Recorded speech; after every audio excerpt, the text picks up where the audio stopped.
Game 3, the third game of his playoff career that he's led or co-led the team in those categories. All right, Essay, here's what I want to know from you. What was the biggest message you took from the Timberwolves' dominant win? That they can win this series, that they can come back and they can force a Game 7 and win this series. Fellas, listen, man, I'm an honest dude. Listen, I'm loved by some, hated by others. I don't give a damn either way. I'm good. But I got to tell y'all something. The one thing that I am is I try to be honest. I ain't no damn liar. Fellas, I walked into this series. Let me see the Twins. I got to see both of them because, damn it, I look like a hypocrite. I got to call myself out. Fellas, I walked into this series saying, yo, this going to go 7 games. This is me fantasizing.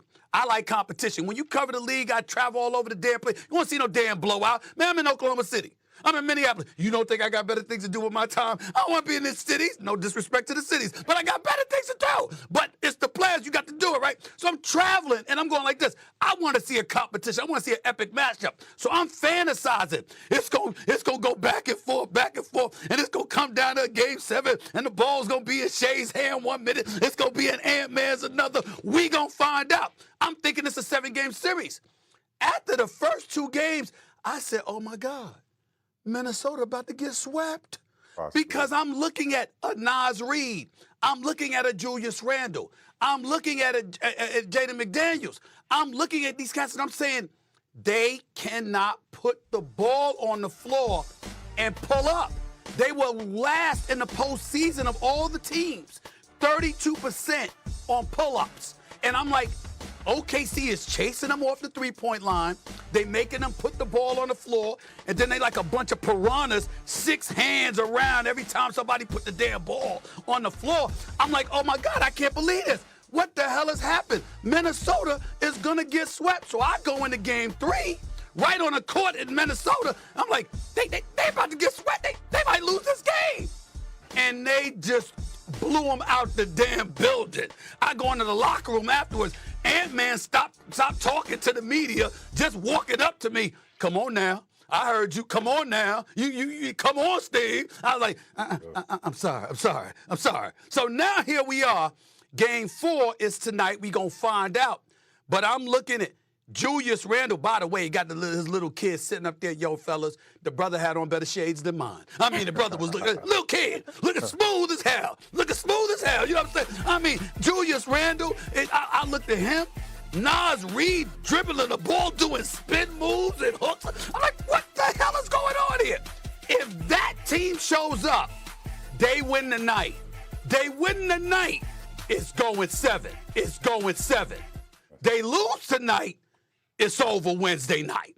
That's the best I can say because, Molly, I got to tell you, I didn't know what Minnesota Timberwolves I was looking at. Suddenly, they could dribble the basketball. Suddenly, they could hit a pull-up jump shot. I'm like, what?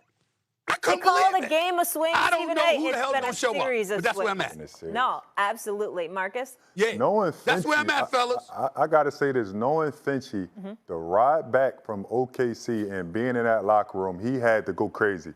Like, these were total different teams than I've seen. The reason why I even took Minnesota, Chris Finch, the coach. Gotcha. From knowing Finch and, called him Finch, I played, was one of my coaches at Houston, good friend of mine. Yep. Knowing him and like how real he is, I know he lit a fire under them guys. Like, I know for a fact that he had to go right to Ant-Man and say, this is not the same guy I've seen in those previous games.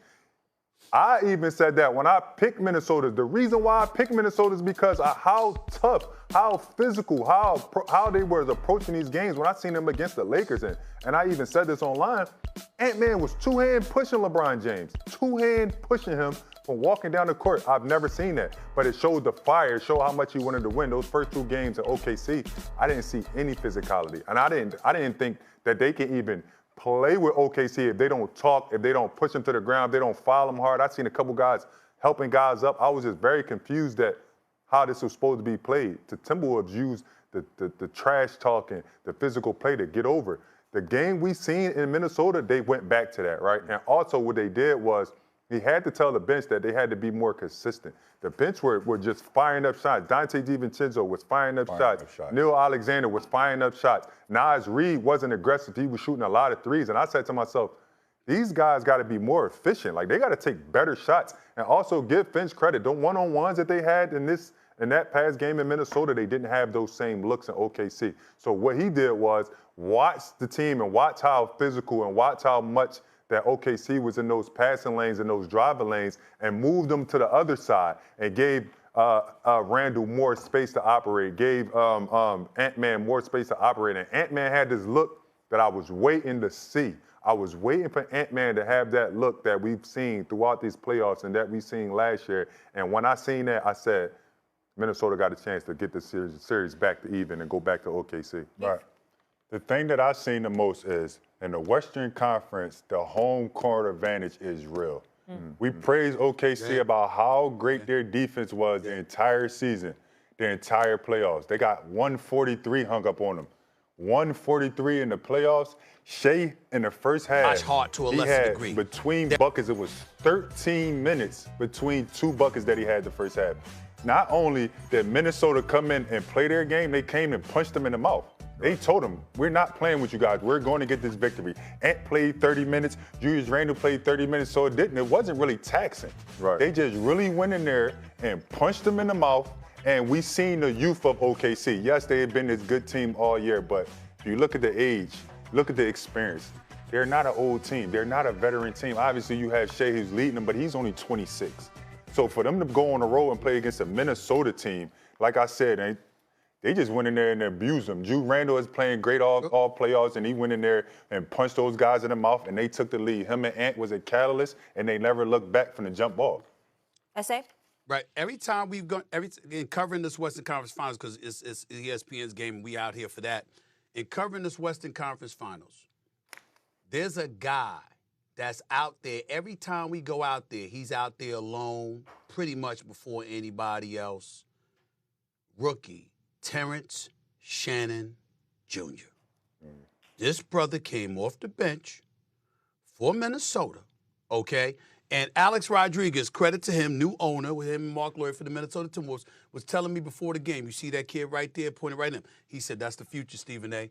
That's one of our future assets. That brother is bright. He comes off the bench. He scores 9 points in 4 minutes. He's aggressive. He's looking for a shot. He's attacking the basket. But most importantly, his athleticism matched what OKC had been throwing at Minnesota in games 1 and 2. In games 1 and 2, particularly after game 2, I saw a frustration in Ant-Man. What was it? He was the lone person who could put the ball on the floor and attack. OKC knew that, and they viewed everybody else as spot-up shooters. Shannon comes into that game, changes all of that, and feeds the rest of the cats and inspires them to be just as aggressive as he was, which helped Ant-Man. Ant-Man set the tone, but Shannon followed. 20 seconds. It could get very interesting, but tonight is going to tell us the whole story. Yeah. Biggest part you said right there, SA, Ant-Man set the tone. He has to set the tone, rather if it's physical, rather it's getting to the basket. He had 2 dunks last game, and they said something about that was his first 2 dunks of the series, and I was just very confused. But he has to set the tone. Absolutely. Got to be the trendsetter, the thermostat. We'll leave it there. Plenty more First Take. We got a live first hour coming up. Did Tyrese Halliburton star take a hit? Xin chào tất cả các bạn đã đến với kênh YouTube của mình. Kênh YouTube của mình là kênh chuyên sáng tạo nội dung cắt dán này các bạn này. Nội dung cắt dán.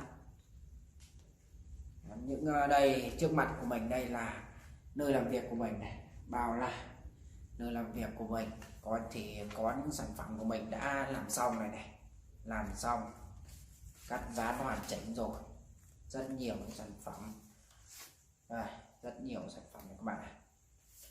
Và để tạo ra được những sản phẩm đẹp như này cho các bạn xem thì mình sẽ cần những dụng cụ như sau.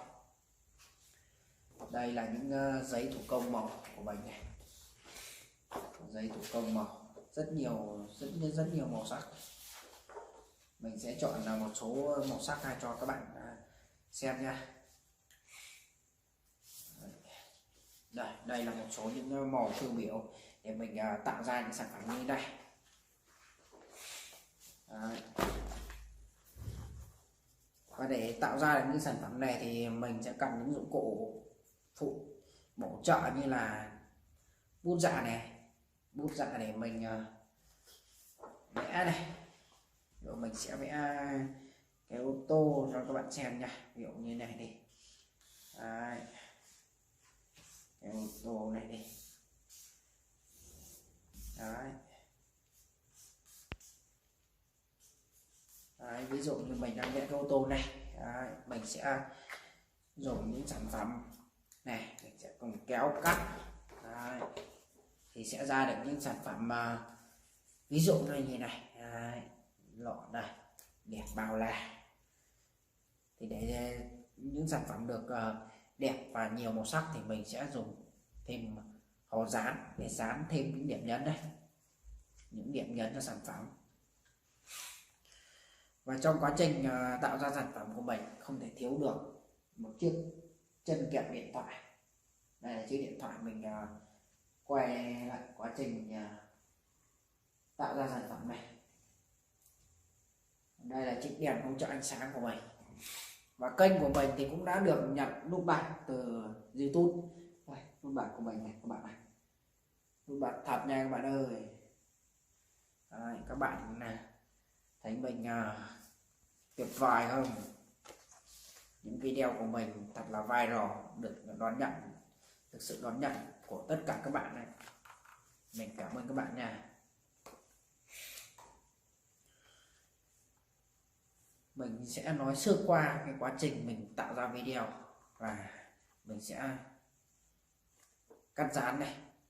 Rồi mình sẽ tải video lên máy tính của mình để edit bằng phần mềm Camtasia. Mình sẽ edit phần mềm Camtasia cho các bạn xem. Sau khi hoàn chỉnh được một video cắt dán ra sản phẩm như này, mình sẽ xuất ra và đăng lên kênh của mình.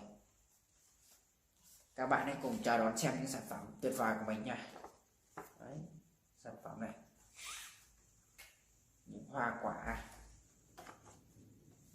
đây là thực vật này, thực phẩm này, thực phẩm nấm là thực phẩm này. Đấy, máy ảnh này, đồ vật này, rất chi là đẹp, tuyệt vời nha.